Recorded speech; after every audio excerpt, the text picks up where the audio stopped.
Namaste and welcome to this 10-day yoga challenge.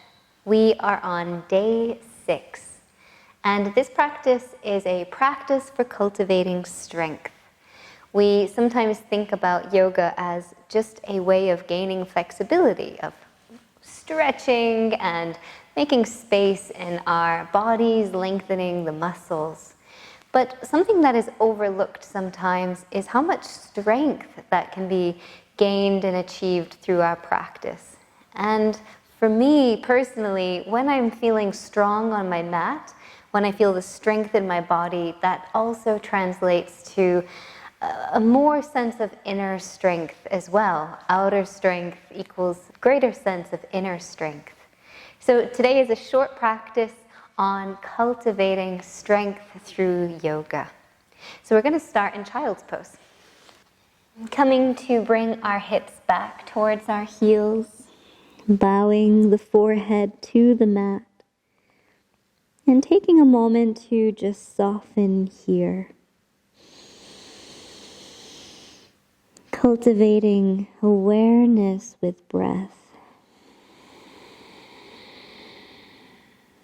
Slowing everything down. And just arriving to your mat, to your breath.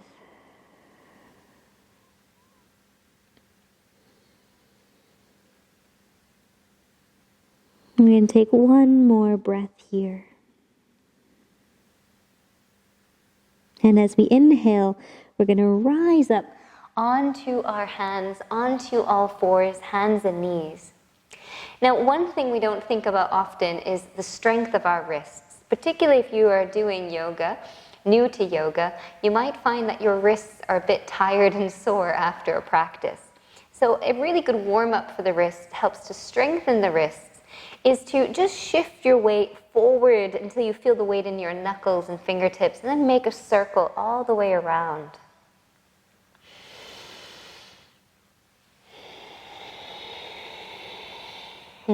Breathing into it, circling the opposite direction. So we can feel that the weight is being transferred across all areas of the hands, strengthening up all those little bones and muscles within the hands. And coming back to the center. We're going to do the same thing, but we're going to turn the fingertips outwards. The fingers face towards the outer edges of your mat. And then either making circles again or just even rocking from side to side. See what feels good. Not forgetting the breath. The breath is always important.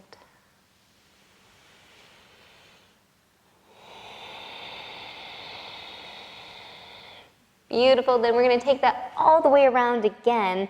Fingertips this time are going to face your knees. And then this time we're going to rock forward and back. So inhaling forward, exhale. As you bring your weight back, you're opening up the wrists and the forearms. Inhaling to come forward, exhaling back. One more breath. Inhale and exhale. Beautiful. Flipping one hand around at a time, sitting back and then just giving your wrists a little shake. A little circle, a little release. Beautiful. And then we're going to come back down onto all fours and we're going to roll ourselves down to the belly. And coming all the way down to the ground. Hands underneath our shoulders. We're going to start with some back strength. So Cobra pose is a beautiful pose because it puts our spine into a great position that feels good for most bodies. Not all bodies, most bodies. But to do so, we want to engage the thighs. So start to squeeze the buttocks, engaging the thighs. And we're going to inhale, lifting up the chest. Now when we do that, those back muscles should be igniting. Exhale to release. Let's do this a couple more times here. Inhaling. Let your head be the last to rise. Exhale as we release. Inhale as we rise. Exhale to release. Now let's make that a little bit stronger. Take your arms away, making cactus arms, elbows in line with shoulders. Inhale. Now you probably won't go so high. Exhale to release. Inhale. Lifting up the upper body. Lower body is firming. Exhale to release. One more time like this. Inhale. And then hold it up. We're going to reach the arms forward. Inhale, really strong. Exhale. This is great for strengthening those back postural muscles. Inhale. Looking down at the mat so the neck is long.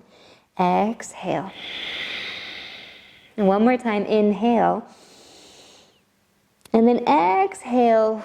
We're going to take the arms all the way down by our sides. Turn your head to one side and let the body relax. Turn the palms upwards to the ceiling. And just let everything settle for a moment. And then we're going to come into the full locust pose. And we're going to include the legs in this next round. So this time, flip the palms down towards the floor, forehead on the ground. Start to activate the back muscles of your legs. So firming the buttocks, engaging the hamstrings. We're going to lift the legs, the hands, the forehead, the whole body away from the floor. And then exhale, release it back down. Let's do that 2 more times. Inhaling. Lifting arms, forehead, legs. Exhale. 1 more time. Inhale. Thinking of lifting up from the inner parts of the thighs. And exhale. Release. Take the hands back underneath the shoulders. Press yourself all the way up to all fours. This time let's come into our downward facing dog. Letting the head drop, marching out the legs, bending our knees one at a time. So for a lot of people, downward facing dog feels like a nice stretch and release. But for some people, it feels like quite a strengthening pose because it is weight bearing, so our shoulders are getting stronger. See if we can push the hands into the floor. And to activate the muscles around the shoulders, we want to spin the elbows towards one another so your shoulders almost roll off the edges of the back. And then a gentle squeeze of the arms, and you should feel some muscular action engaging even more here. Beautiful. Now we're going to warm up the shoulders a lot. So we're going to inhale, come forward into our plank pose, looking down to the mat. Body is strong. And then as we exhale, we're going to lift the hips up and back, downward facing dog. Drop the head. Inhale, come forward. Weight is in the hands. Exhale, lift the hips and pull up and back. Let's do that 2 more times. Inhaling forward. Plank pose. Exhaling to lift the hips up and back. 1 more time. Inhaling into our plank pose. And then exhale, drop the knees, send the hips back. And just release for little childs. And the next pose we're going to do is our side plank pose, Vashisthasana. So coming back up to all fours. And we're going to start with the right side. So let's start by the right knee to the floor. The left leg extends back. And your right foot pivots off to the side. Roll over to the right side and lift that left arm up to the sky. So this is one way of doing our Vashisthasana, modified Vashisthasana. If you're feeling a bit stronger today, we can extend this right leg back behind us. And you could even keep this left foot on the floor, or you might want to stack the right foot or left foot on top of the right. Lifting the hips, this is really strong. We want to, instead of having the hips sag to the floor, lift up, lift up, lift up. And then exhale back into your plank pose, second side. Left knee comes down. Foot and shin goes across the mat. Roll over to your left hand. And maybe we're happy to stay here. You are so welcome. Think about pulling the shoulder blades down onto the back. Or extend the left leg back. Maybe this right foot is still here as your guide, as your support, or maybe we can stack the right leg on top of the left. Slow, deep breath in. Big breath out. Inhale, bring both hands back to the mat. We're going to lower ourselves down, knees, belly, ribs, and chest all the way to the ground. Beautiful. This time, we're going to slide forward. Elbows to the ground, forearms to the ground, Sphinx pose. Here we want to feel that the chest is pulling forward, elbows pulling back. Big breath here. And from here, we're going to come into our forearm plank. So I'm going to start to look down towards my chest, chin dropping down. Then I want to just lift my navel off the ground, and then just the thighs lift off the ground, pushing the elbows, forearms into the floor. We can stay here, or tuck the toes, lift the hips, and come into a forearm plank. I know, trembling is good. And reverse it down. Drop the knees, drop the belly, and open up the chest, pulling the ribs towards the elbows and arms. One more time like that, dropping the gaze. Lift the ribs, lift the navel, lift the thighs, and we can pause here with the knees down. It's pretty strong even with the knees on the floor. Or tuck the toes, lift the hips, and come into your full plank pose, pulling the belly up, pushing through those forearms and those elbows, and then release and lower back into your Sphinx pose. And to stretch out the belly, we can press into the hands, lift the chest, melt the body back to the floor. Take a moment to rest.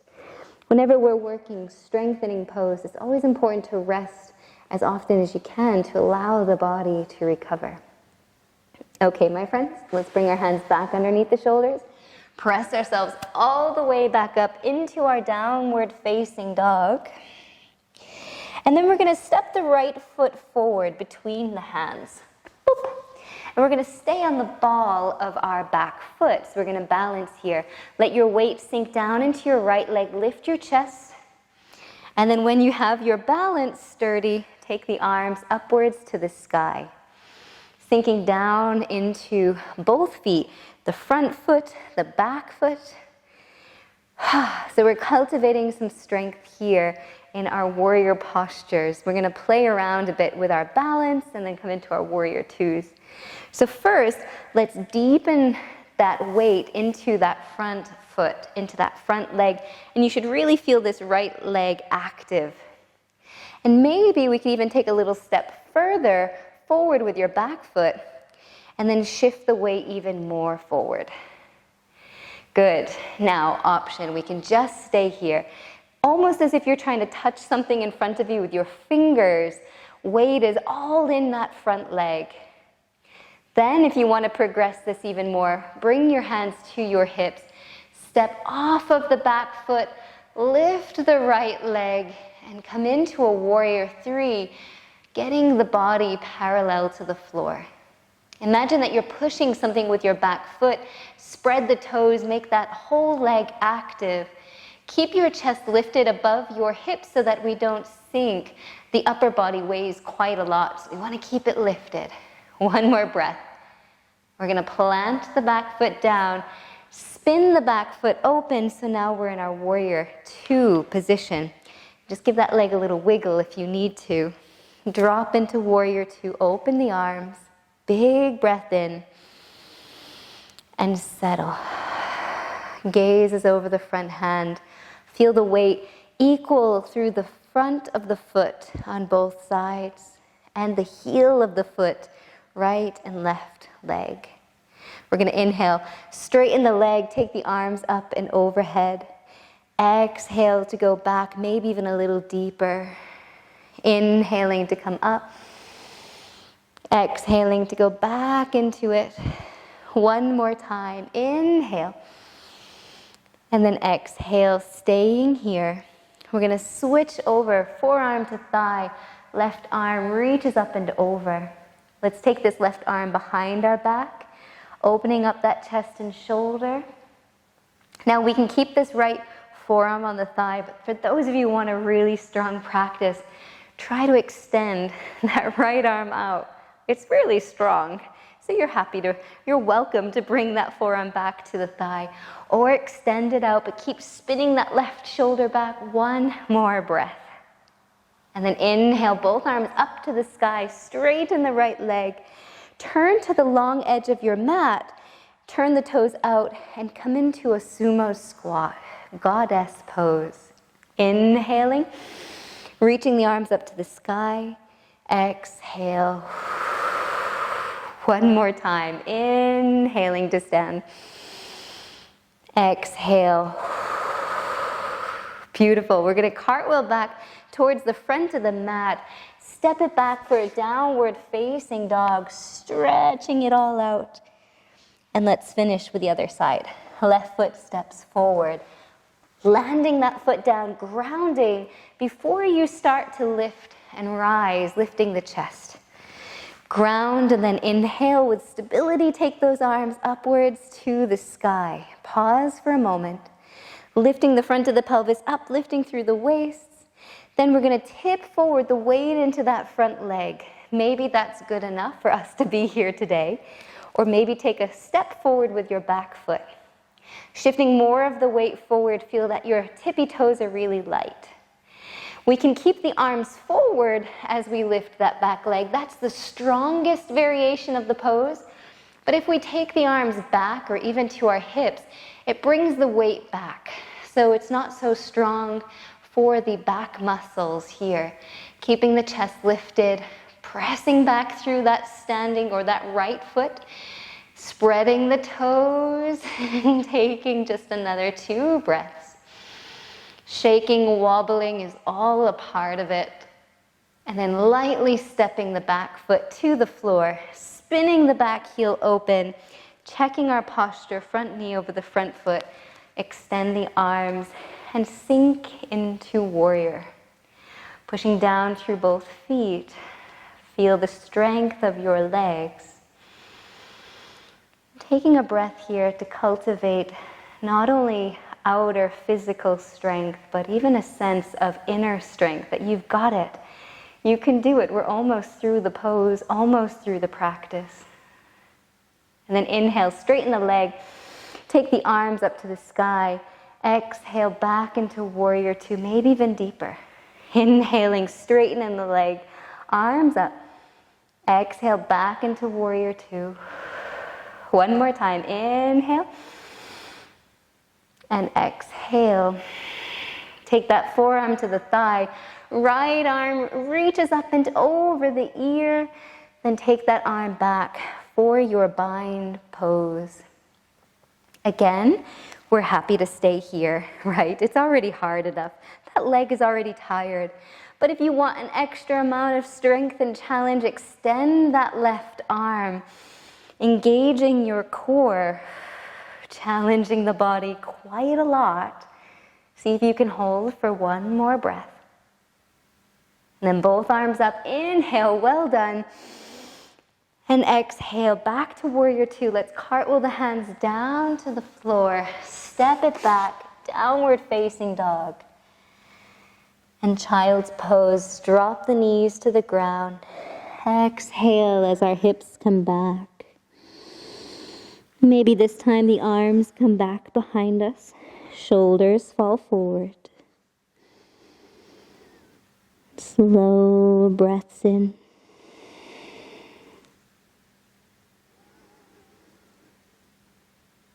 And then inhaling to rise, we're going to come all the way up. Come onto our seat. Extend both legs out in front of us. Bending the knees a little bit. Toes pointing to the sky. Inhale. Stretching the arms up. And as we exhale, coming into our forward fold. A few moments just to stretch that out of the body. Softening shoulders.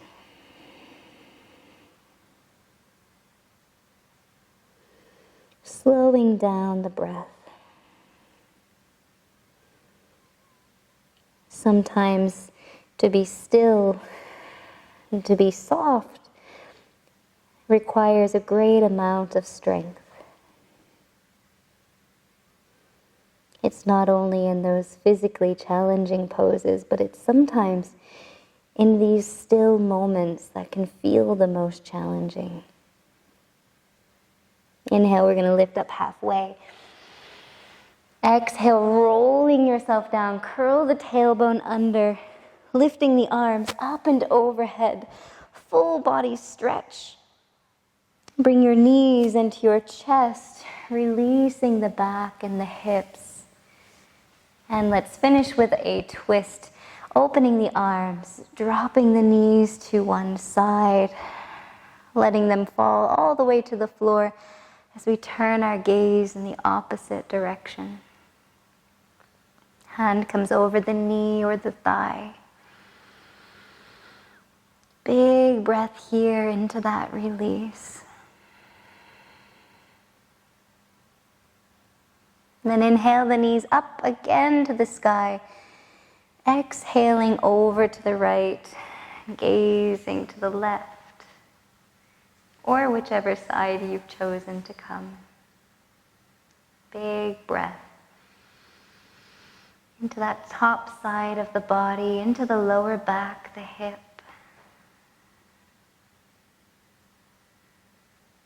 And then inhale the knees back to the sky. Feet to the ground, extending the legs and just taking a moment to rest in Shavasana. A moment to recover, to slow the breath down. To feel the effects of just a small portion of time, cultivating and building strength. Moving our bodies, shifting our energies, noticing how that feels. If you have more time to stay here, please do, or join me for one more breath.